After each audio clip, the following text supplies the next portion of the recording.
kan aku udah marah tuh. Abis itu oh dia ada marah aku udah langsung bilang kalau misalnya aku tahu salah minta maaf. Habis itu udah kita minta maaf dia belum baik tuh. Itulah kalau doa kan sabarlah dulu kan orang stabil gitu mungkin bisa Bagus banget ya hari orang ya. Dia pas lagi stabilin tuh nyakitin aku. Dia balik nyakitin aku. Enggak, dia kayak tanya aja. Dia bilang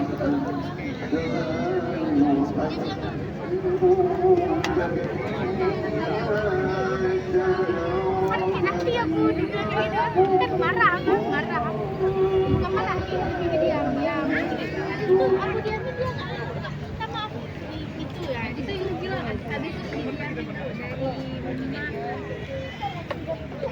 dari rumah sampai dari segi bayangin kan kita pergi berdua dari rumah sampai itu bukannya kayak bagus-bagus ya dia bikin aja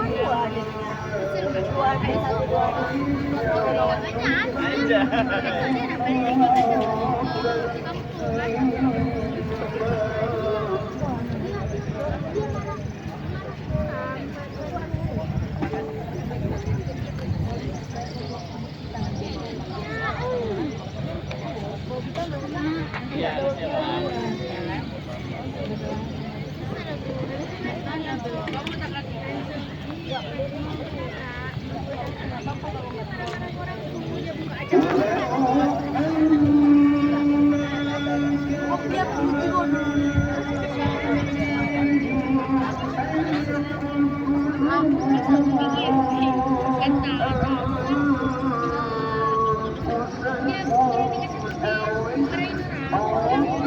Dia nggak lihat